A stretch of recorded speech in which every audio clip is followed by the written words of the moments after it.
tiba-tiba datang orang ngasih. Itu waliullah. Beli mobil nggak ada, lalu didoakan bisa beli mobil. Ada cerita satu lagi yang sering saya ceritakan kalau saya hadir di sini. Saya punya teman yang sekarang masih hidup. Namanya Dr. Alwi Shihab. Alwi Shihab ini Menteri Luar Negeri di era Gus Dur. Ketika datang bersama saya haul ke sini beberapa tahun yang lalu, Alwi Shihab bercerita kepada saya, ini Kiai Hamid ini wali betul, saya yang mengalami sendiri. Kata Pak Alwi, gimana Pak Alwi? Pertengahan tahun 70-an saya sowan ke Kiai Hamid untuk minta memo. Untuk apa? Memo kepada Menteri Luar Negeri agar berkirim surat ke Dubes Indonesia di Mesir agar Alwi ini dilayani karena dia santri mau melanjutkan sekolah di Universitas Al-Azhar Kairo. Ini cerita Pak Alwi ini baru sesudah Kiai Hamid wafat. Kiai Hamid katanya bilang begini, Alwi, saya beri kamu memo ke Menteri Luar Negeri agar disampaikan ke Dubes kita di Mesir, tapi kamu suatu saat kamulah yang akan menjadi memberi memo-memo kepada duta Indonesia di luar negeri itu. Itu tahun 70-an. Tahun 1999 Pak Alwi Shihab menjadi Menteri Luar Negeri. Subhanallah. Itu apa? Mukasyafah dari seorang waliullah. Sehingga kita merasa nyaman kalau dekat dengan para wali, belajar dari para wali.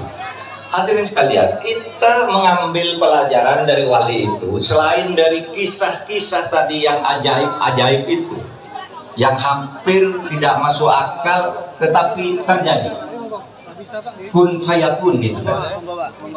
Kita mengambil hikmah yang substantif juga dari kehadiran Kiai Hamid di Republik ini.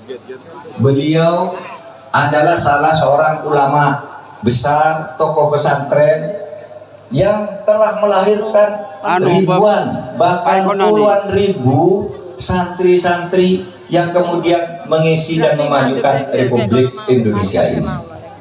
Iya, Kak Iso berarti. Tidak bisa dibantah bahwa kemerdekaan negara Republik Indonesia dengan bentuk rumah namanya Negara Kesatuan Republik Indonesia.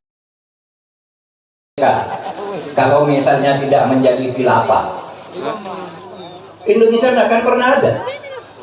Kalau ulama tidak setuju, maka selama waktu itu 70% tidak ada Indonesia. Tapi ulama itu telah melakukan ijtihad bahwa negara yang kita perlukan sesuai dengan kebutuhan waktu, tempat. Sekarang saudara, saya dulu tahun 70-an ikut kampanye politik. Orang Islam dulu yang berkampanye politik yang seru-seru sekali itu tidak banyak yang menjadi orator panggil yang datang ke Madura. Saya mendengarkan Kiai Sukron Makmun pidato politik pemilu tahun 2021. Wah, luar biasa. Tapi waktu itu umat Islam masih terbelakang. Tokohnya sedikit.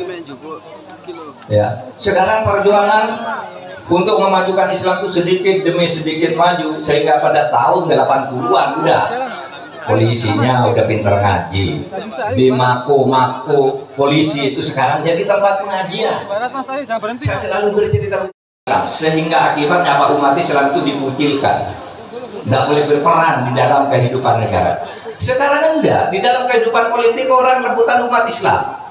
Kalau ternyata ada yang terdiskriminasi, itu salahnya sendiri, kualitas umat Islamnya yang belum bagus.